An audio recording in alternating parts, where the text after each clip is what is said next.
Kabila était un petit joueur. Il vivait de larcin. Il se faisait de l'argent en exploitant illégalement des mines d'or.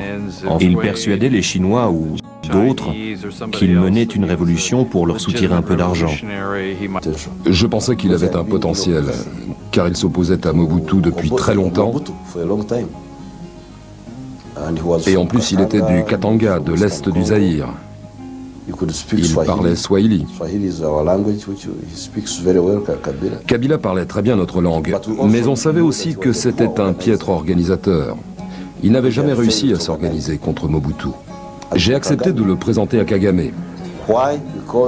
Pourquoi? Parce que le Rwanda avait de sérieux problèmes avec Mobutu. J'ai donc demandé à Innocent Bissangwa de l'amener au Rwanda pour le présenter à Kagame. Je l'ai conduit à Kigali. Je savais où aller. Je connaissais le bureau du vice-président et les gens qui travaillaient avec lui. J'ai vu Kagame et je lui ai parlé de Kabila. Il ne le connaissait pas du tout. Je ne me souviens de rien qui m'ait frappé à son propos. De toute façon, il fallait faire avec la situation et avec les Zaïrois. Disons qu'un accident de l'histoire nous a fait tomber sur Kabila. Mais seul, Kabila n'est pas un alibi suffisant pour servir de couverture à l'intervention rwandaise. Parallèlement, 3 autres opposants à Mobutu sont contactés, dont Deogracias Bouguera, un Tutsi zaïrois du Nord Kivu, créateur dans les années 1990 de l'Alliance démocratique populaire. Autour de Kabila, ces hommes vont former l'AFDL, l'Alliance démocratique pour la libération du Congo, une organisation d'opposants à Mobutu, mais dirigée en sous-main par les Rwandais. Toute l'idée était de réunir tous ces Zaïrois qui venaient d'endroits différents, avec des histoires différentes, et de trouver un moyen qu'ils fassent cause commune. On voulait essayer de les impliquer ensemble dans une sorte de mouvement politique organisé, capable d'articuler un programme et même de justifier la guerre qui commençait au Zaïre. Je les ai présentés un par un. Et j'ai introduit l'ordre du jour, c'est-à-dire la guerre contre Mobutu.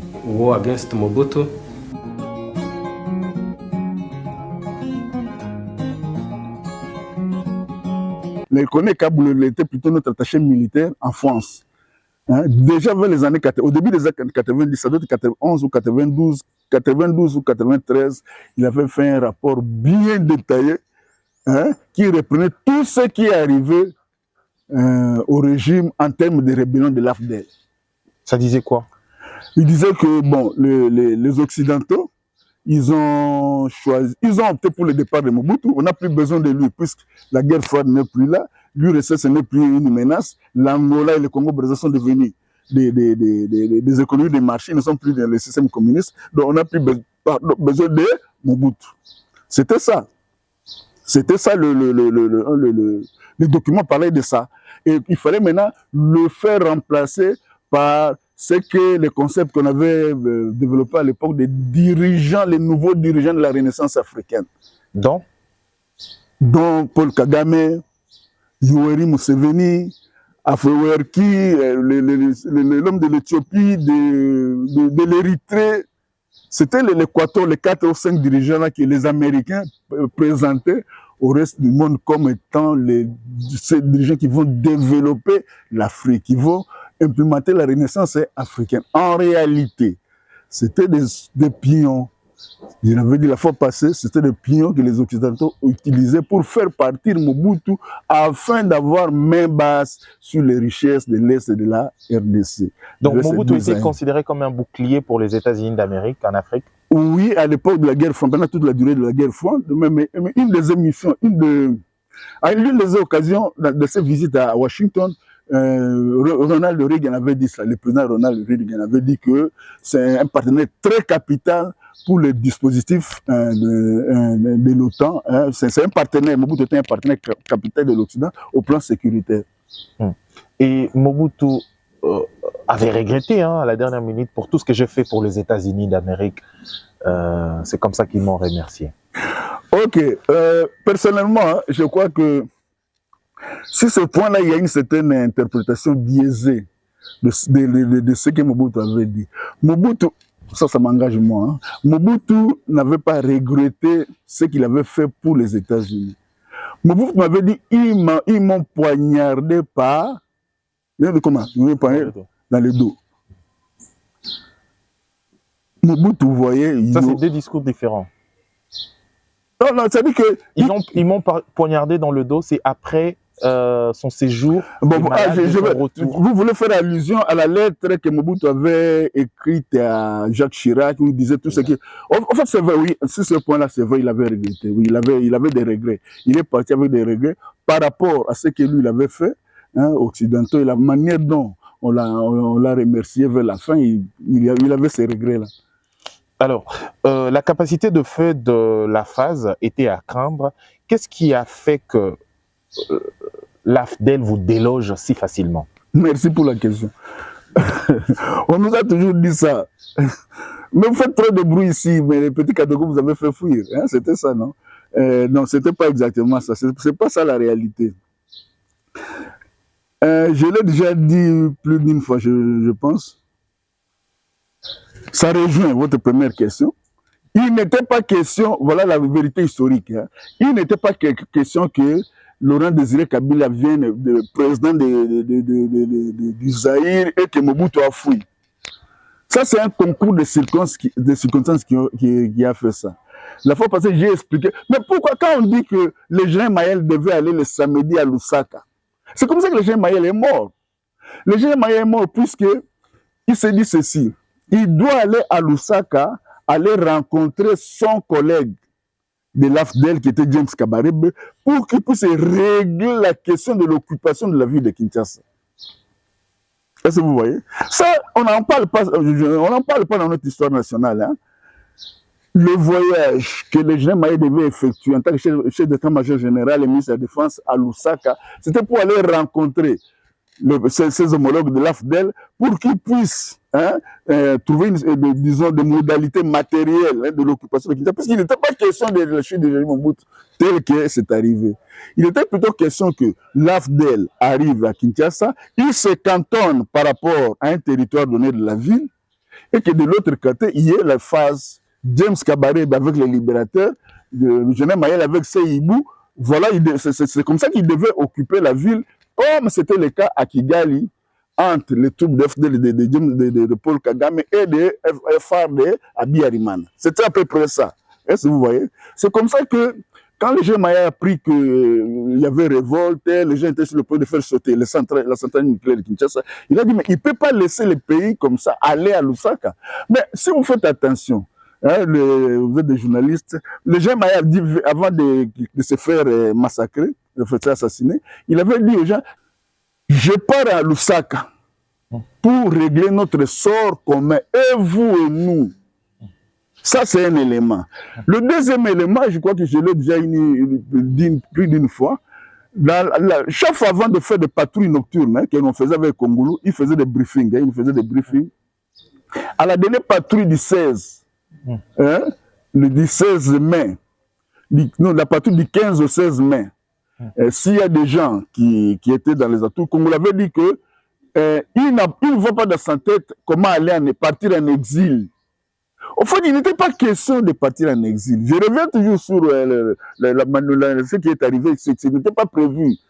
La preuve, j'ai dit la fois passée, je le répète, si vous faites attention dans le film Mobutu, roi du Zaïre, vous verrez qu'on est en train de saccager la résidence de Kongolo et de déboulonner les portraits de ces photos de famille qui étaient encore sous les murs.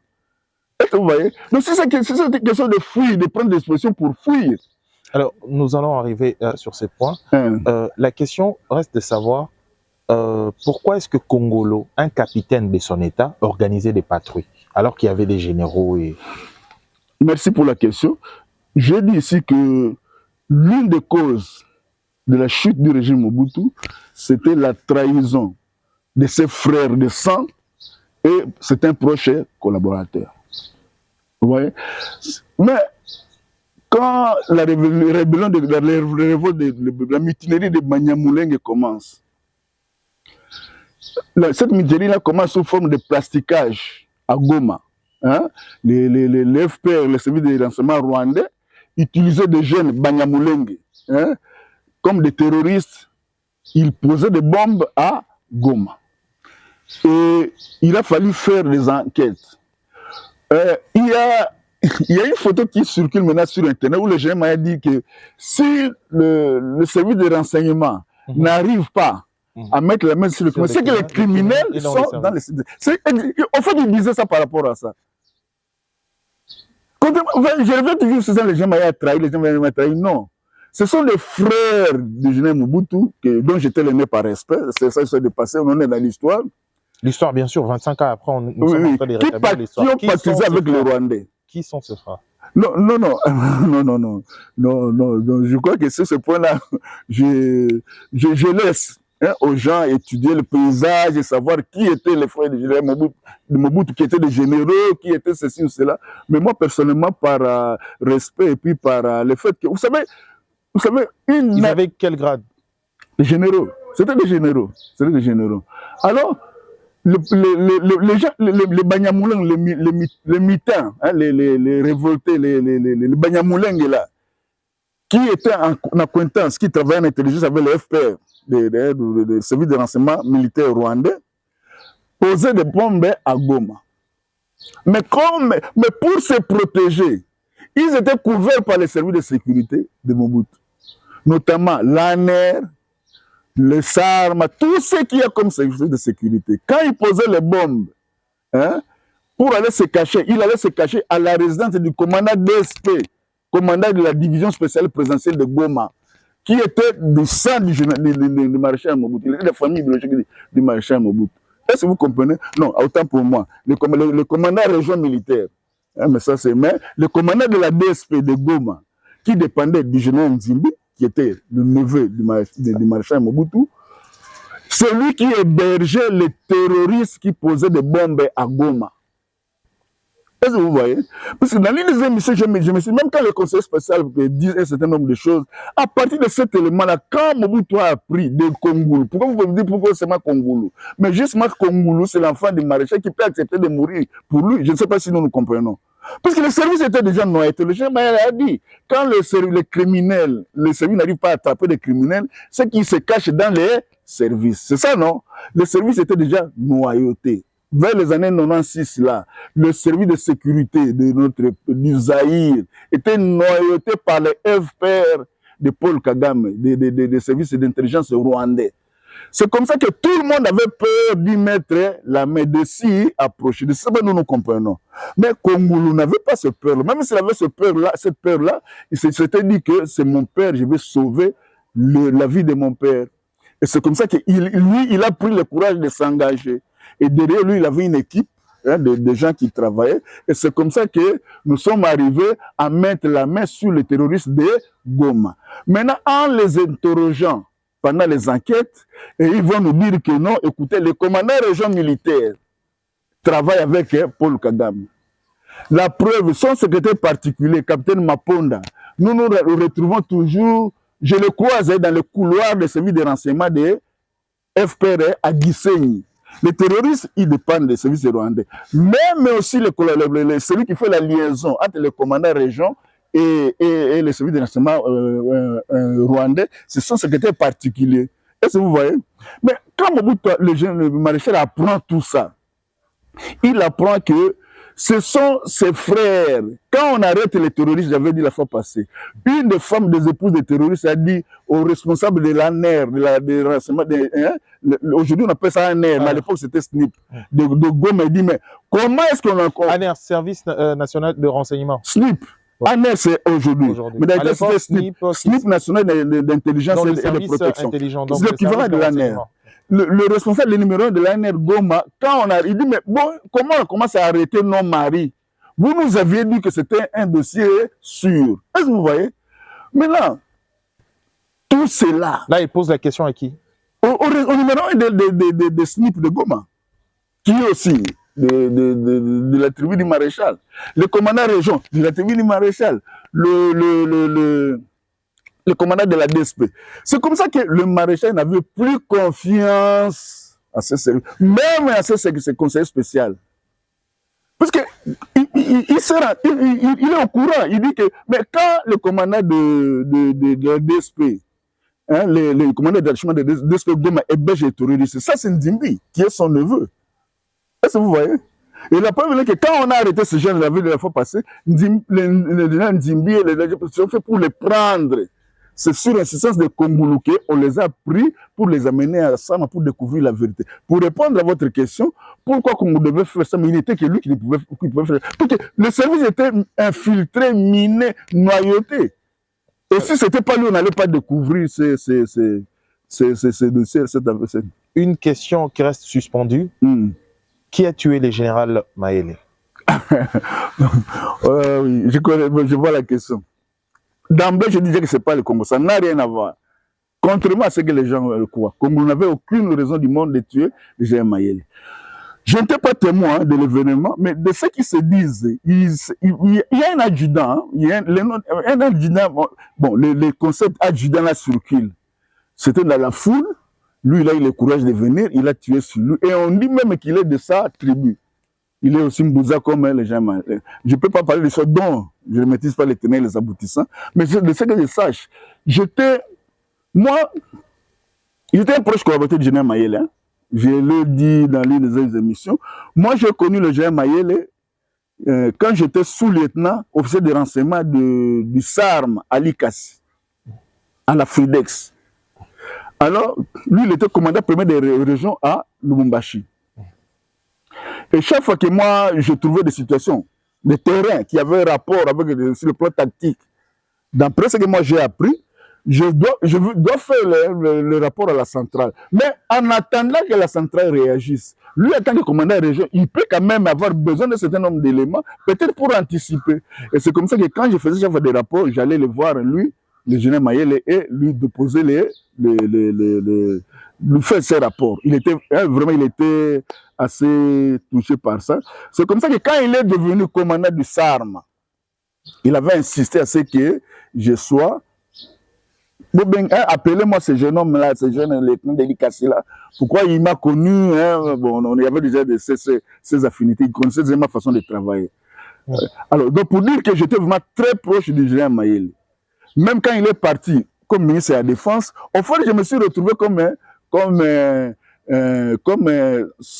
conseiller technique au vice-ministère de la Défense. Mais en réalité, je dépendais de lui. Ça, c'est un.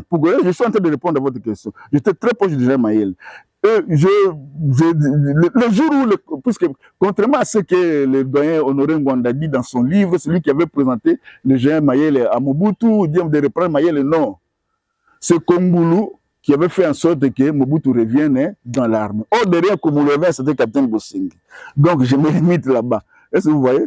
Et nous, on a fait que rapporter le déshydratat de la population. Il disait, mais on a besoin d'un combattant. Ceux qui sur le terrain ne réussissent pas. Mais amenez-nous Mayele.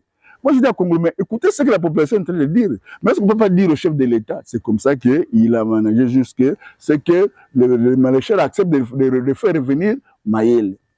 Et la fois passée, j'avais cité des noms. Le jour où le Kongoulou annonçait au général Mayele son retour, la réponse négative, la suite positive du maréchal Mobutu, c'était à la résidence du doyen Ndungu Bonongue, était présent l'actuel colonel Bossale, l'actuel honorable Jacques Ndjoli, qui était on était tous dans les services à l'époque, on était tous des capitaines, sauf Bossale était major.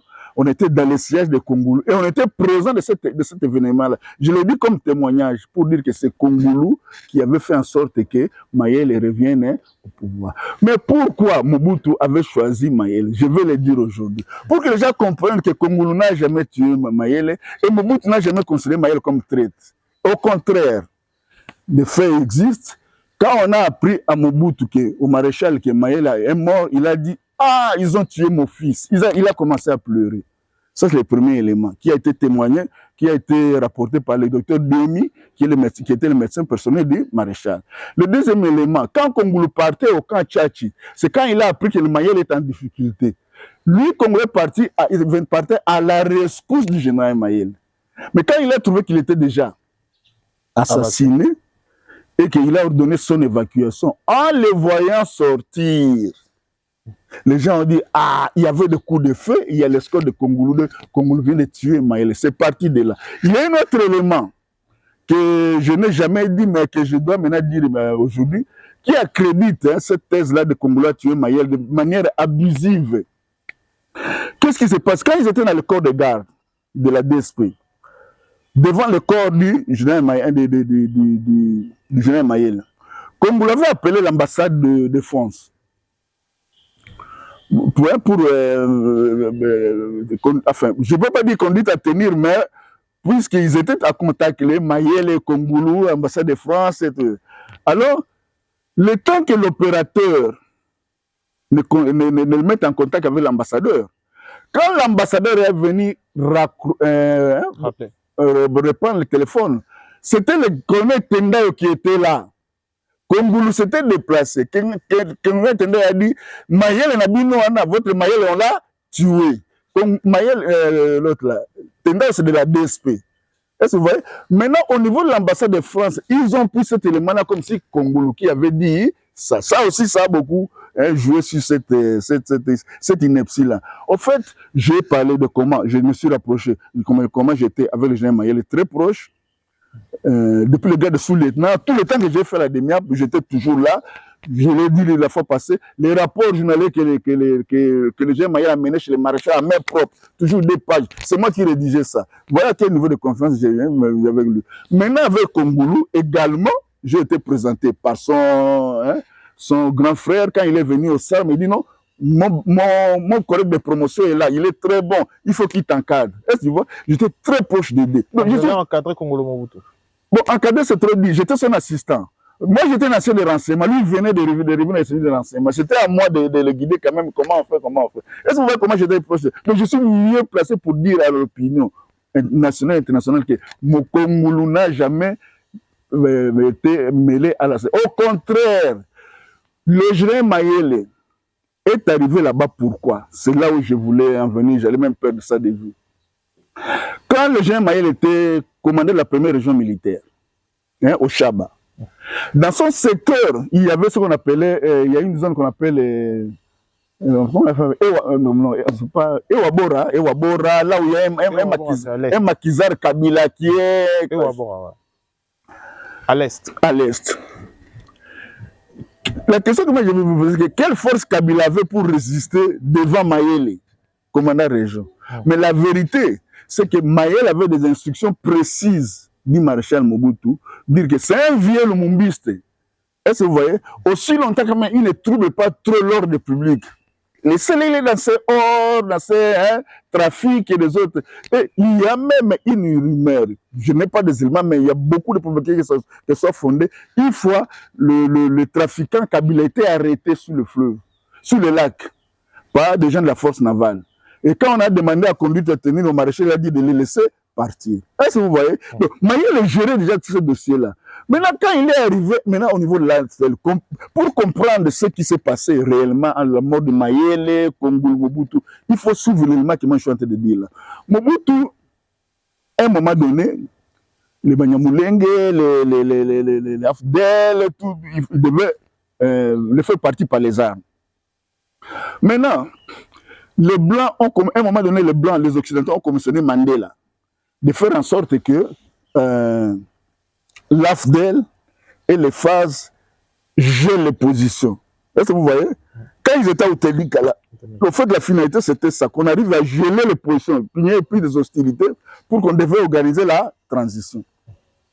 Maintenant, pour court-circuiter, pourquoi? Puisqu'on devait placer Deogracias Bouguera, qui était Rwandais. Rwandais. Moi, je dirais Banyamulenge. De ce que je sais officiellement, excusez-moi, je le connais comme Banyamulenge. Bon, ça, c'est un autre débat. Banyamulenge ou Rwandais, bon, en fait. Ça peut être pareil, mais par honnêteté intellectuelle, il était Banyamulenge. Il n'était pas vraiment Rwandais national. Il avait la carte, la carte citoyenne. Alors, c'était ça le plan des Occidentaux. Mobutu a dit, donc, ils veulent me faire partir. Pour placer à la tête du pays un pro-rwandais. D'accord, moi je veux les... Ils sont tous de renseignements. Mobutu aussi, c'est un homme de service. Il dit, je veux circuiter leur plan. Il faut favoriser la victoire des Laurent Désiré Kabila. Nationaliste et lumumbiste. Et pour cette raison qu'il avait dit à Mayele, laissez le vieux lumumbiste là. Le raisonnement de Mobutu était qu'au moins lui, au moins lui, il est moindre mal que Deogracias Bouguer. Et Mobutu n'avait pas raison puisqu'il est quand même débarrassé des Rwandais et il a défendu quand même, malgré ce qu'il les mera, les autres, mais par après, vous voyez à peu près. Donc, alors c'est pour courser, dans le cas de ces combats-là, pour éviter que Deogracias Bouguer n'arrive au pouvoir, il fallait éviter que les positions soient gelées. Parce que si les positions étaient gelées, c'est maintenant les Nations Unies qui devaient contrôler tout. On devait organiser une transition où on venait mettre les Mosengo, les Kengo, les Tshisima. Celui qui devait gagner les élections de Deogracias Bouguer. On peut te dire, ah bon, d'accord, Mayele, mais c'est toi qui avais géré des Kabila. Alors, quand tu étais commandant de première région, alors, prends maintenant les dossiers du Kabila, laisse-les entrer, laisse-les être en position de force sur le plan militaire. Donc, la proposition des Blancs de geler les deux positions pour faire une transition en faveur de Deogracias Bouguer, Mobutu a constitué ça en faisant en sorte que l'AFDEL continue ses avancées. C'est ça la trahison de Mayele. Donc Mayele ne faisait rien qui ne recevait du maréchal. Est-ce que vous voyez? Et c'est ce qui a fait que... Mais selon d'autres sources, Mayele était en communication avec le rebelle. Mais écoutez, mais exactement. Mais quand il reçoit des instructions du maréchal, de faire en sorte qu'ils avancent, pour éviter qu'il y ait gel de position et qu'on fasse une transition où Deogracias Bouguer va passer. Mais il doit être en contact avec lui pour lui faciliter cette avancée-là. Je ne sais pas si nous nous comprenons. Et tout ça, Mayele et Kongulu étaient au courant de ça. C'est pourquoi je disais que Mayele ne faisait rien sans que Kongulu ne soit au courant. Puisque Kongulu était les yeux et les oreilles du maréchal. Et c'est comme ça qu'il n'y a pas eu trahison. Mobutu a dit, il n'a pas dit, ils ont tué les traîtres, ils ont tué mon fils, il a pleuré. Et c'est comme ça que Kongulu est venu nuitamment pour venir sauver les traîtres. Ça, ce sont des faits qui doivent quand même nous interpeller. Alors, vous étiez proche, ou d'ailleurs conseiller privé de Kongolo Mobutu. Kongolo Mobutu, le fils du maréchal Mobutu, oui, président de la République. Oui. Comment vous aviez passé la journée du 15 mai, donc avant l'entrée de l'AFDEL? 15-16 mai. Merci. Au fait, relate-nous la scène. Il y a un film quand on était des jeunes, on dit les jours les plus longs, c'est tout ça. Au fait, ça c'est l'un des jours les plus longs de ma vie. J'ai un regret, j'ai toujours gardé ces regrets-là, puisque c'était... Le feuilleton avait commencé, mais il n'avait pas pris fin. Il s'est interrompu comme ça. Comment je passais la journée? Ça, c'est que du 15 au 16.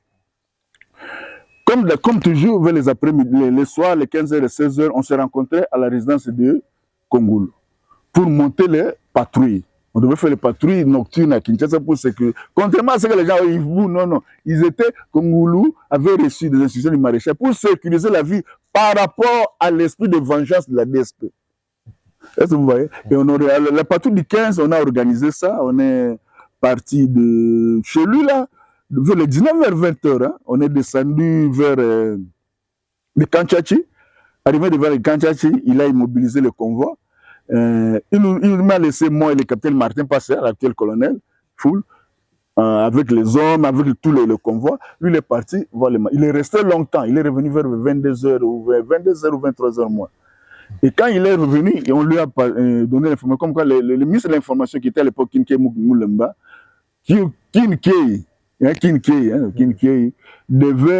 était en contact avec des journalistes internationaux qui devaient l'interviewer. Et ils ont pris rendez-vous des bonhommes. Il dit, bon, nous on continue par le boulevard Poilou. Bon, vous en ville, faites en sorte qu'on fasse jonction des bonhommes. C'est là où l'interview de Kongulu qui passait à CNN. Là, on est déjà vers minuit pratiquement. On quitte là-bas vers minuit. On arrive devant l'aéroport de Njili, minuit, 1h moins. Les Kongulu cause avec le commandant de la position de la DSP de l'aéroport, c'était le colonel Bossomba, qui lui met au courant de la terrible nouvelle. Il dit, mais capitaine, au moment où nous parlons ici, les gens de la DSP sont en train de préparer les BEM 21, communément appelés Yana, pour orienter ça sur le centre nucléaire de Kinshasa. De faire en sorte de faire exploser ça, et comme ça tout le monde, et eux, et nous, et tout le monde perd. Donc, ça avait quelle capacité? Non, le centre nucléaire, même si c'est roquette, dès que ça touche, c'est fini. Et ça avait la capacité d'exploser jusqu'à... Kinshasa et Brazza. Il faut avoir une idée de Tchernobyl. On a une centrale, comment on appelle ça, une centrale nucléaire à usage civil, hein, c'est des références pour toute l'Afrique, qui est jusqu'aujourd'hui à l'université de Kinshasa. Et c'était la nouvelle vers minuit. Mais comme on devait aller à Kibomango, aller récupérer des munitions, je reviens sur votre première question. Il n'était pas question de fuir Kinshasa. Comme vous avez toutes ces photos de famille dans son salon, il avait tout ce qui était nécessaire pour lui, mais on devait aller récupérer des munitions pour qu'on puisse, ça devait être là notre base. Quand la ville s'est partagée en deux, l'AFDEL d'un côté, nous de l'autre côté, nous on devait avoir notre base avec une certaine autonomie de munitions. C'est comme ça qu'on est parti à Kibomango, on est arrivé là-bas vers 2h du matin. Le temps de commencer le chargement, on est revenu vers 4h, 5h, arrivé à l'aéroport de Njili. Ça maintenant c'est le 16, le vendredi. Or la veille, le marché Mobutu avait refusé de quitter Kinshasa.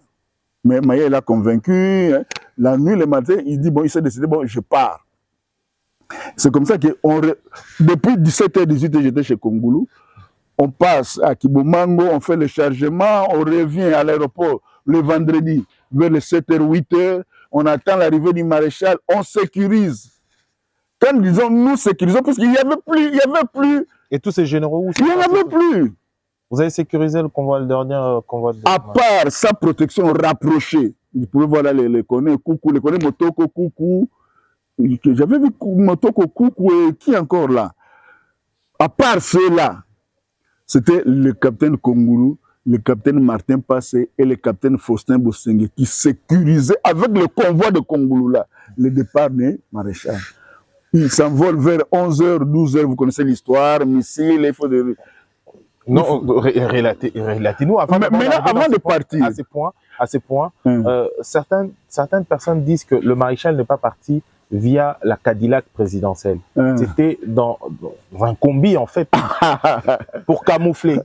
Non. Mais même dans le film, Mamoudou disait ça, c'est pas sinon. Le Cadillac, il y avait les Yes avant qui l'ont procédé avec des bagages. Et après, le Cadillac est venu. Moi, je veux témoin. Oui, il est arrivé descendu tout le tarmac. Directement, il a emprunté les escaliers. Il s'est fait aider pour monter. Il était faible? Faible. Le machin était déjà affaibli.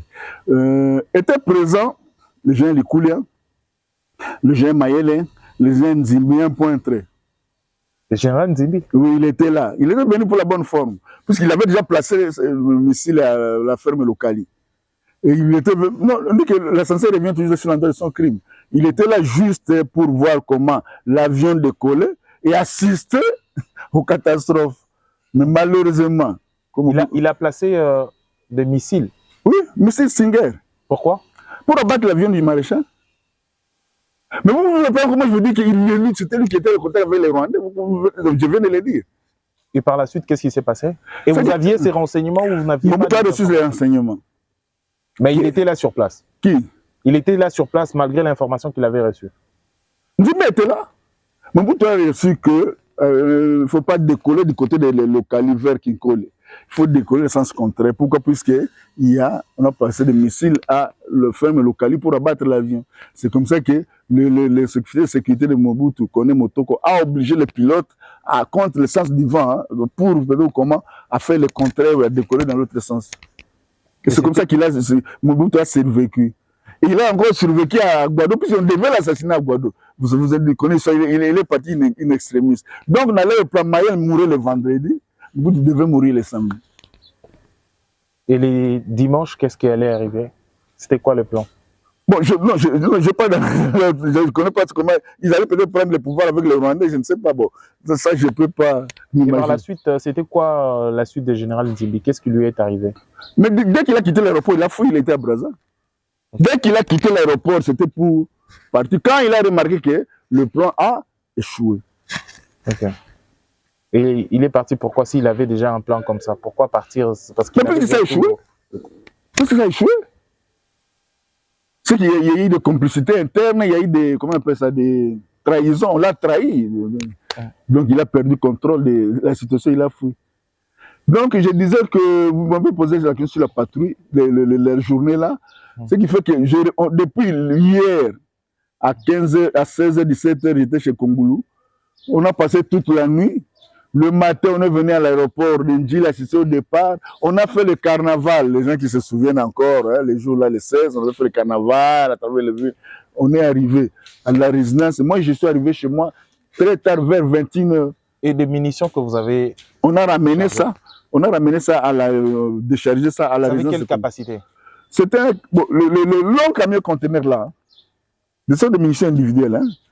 Ouais, c'est comment on appelle ça, 32, les longs là, c'était un camion comme ça. Et capacité de riposter face aux rebelles? Non, ça dit qu'on était établi. On devait avoir notre base et notre zone de contrôle. Les rebelles aussi, la leur. Mais on ne peut pas contrôler une zone sans munitions. On devait avoir une autonomie. C'était pas dit que c'était pour faire la guerre. Mais non, dans les cas où on devait se préparer. C'était ça le but de la constitution de ces stocks de munitions. Quel est le passé historique entre le Rwanda et la RDC dans le service et dans des actions? Bon, j'ai toujours dit ça. Hein. Le fait qu'aujourd'hui, notre armée, notre pays soit les dindons, le risé de l'Afrique. Parce que les gens le disent. Hein. D'abord, ils disaient les Kadogo, les enfants, vous font fuir, vous les soldats de Mobutu. Je viens de l'expliquer ici, ce n'était pas un problème de fuir. La preuve en est que les mêmes soldats de Mobutu qui ont fui, quand ils étaient à Brazza, 1000 feux, ils ont fait mieux que les Angolais, les Maliens, les Tchadiens. Comment ça? En quoi? Mais c'est eux qui ont remis la paix à Brazzaville. C'est les mêmes officiers de Mobutu là qui avaient fui. Qui sont ces officiers? Il y a eu, bon. En fait, il y a un certain nombre d'officiers qui étaient commandés par le capitaine Bossingé. Dont vous? Oui.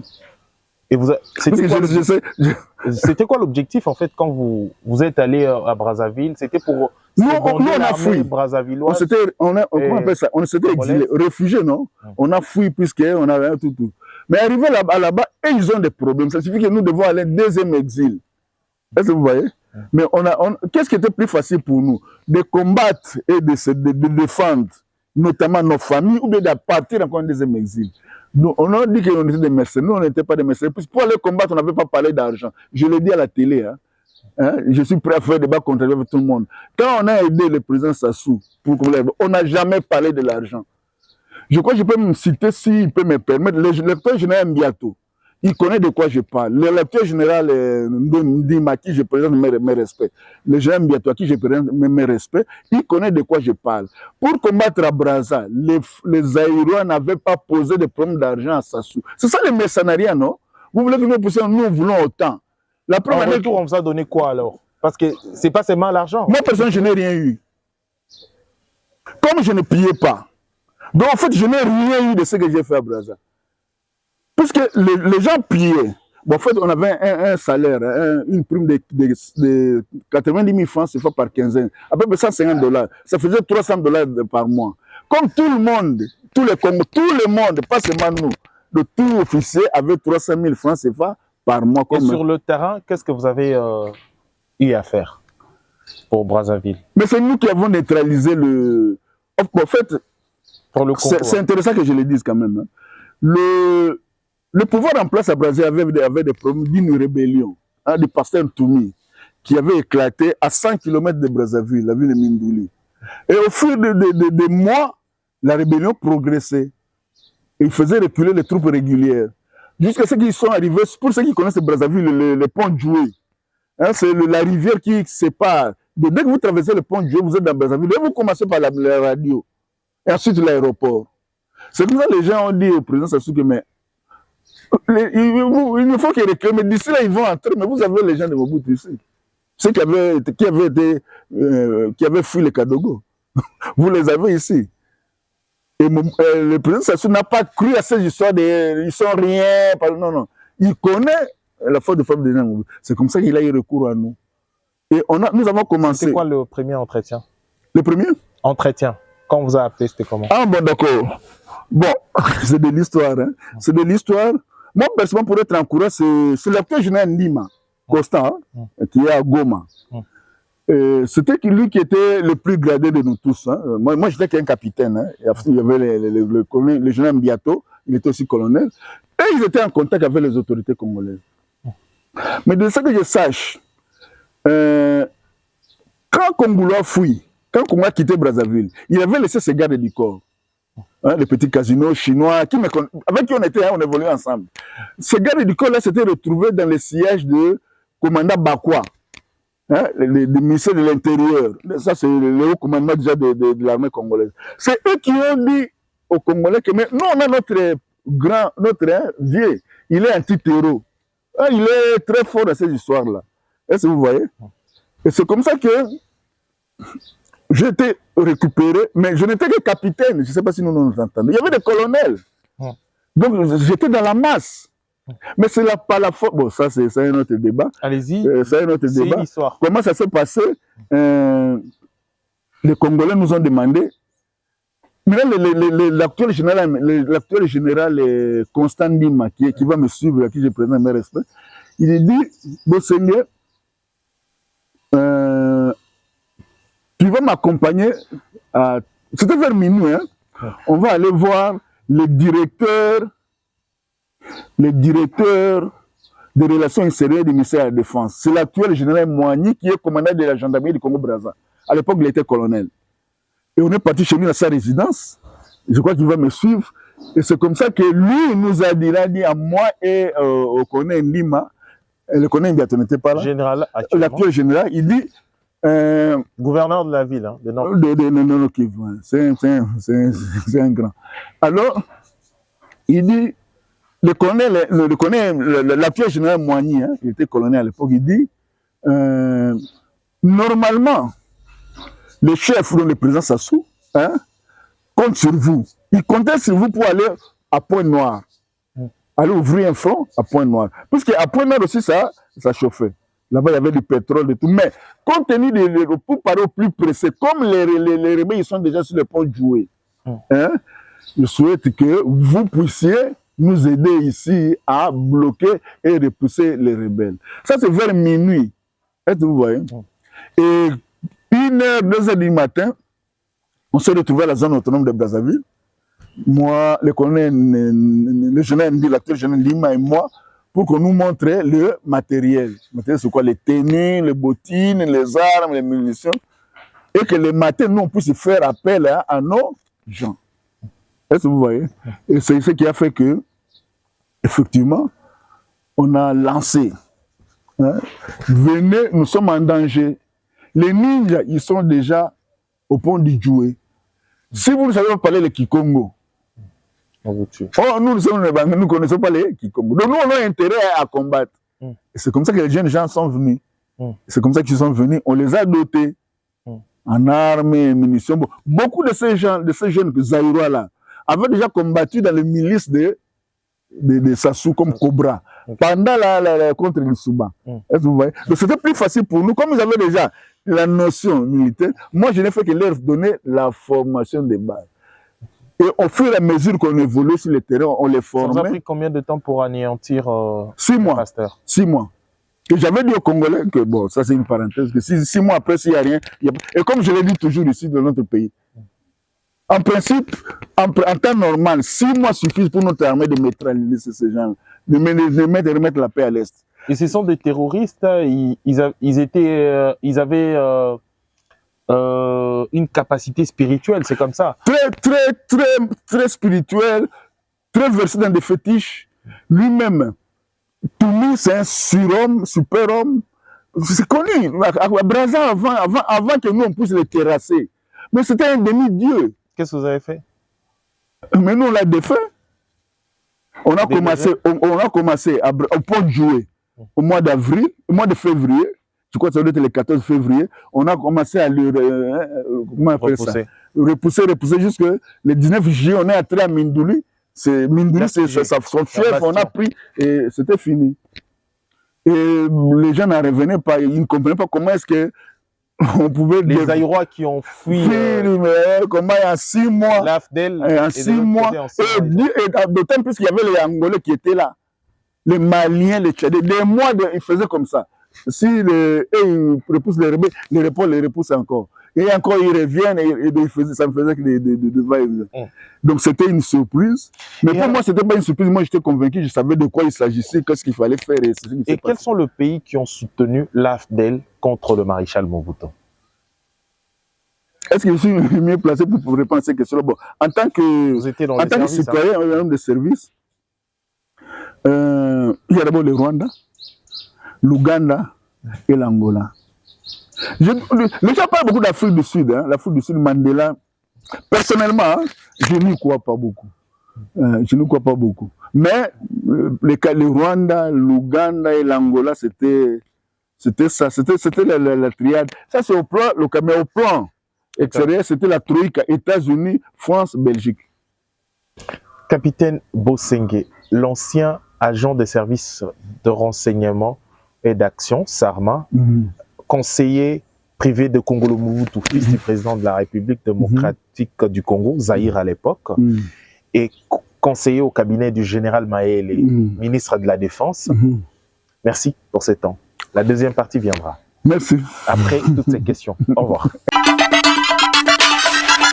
Info 243 au cœur de l'actualité.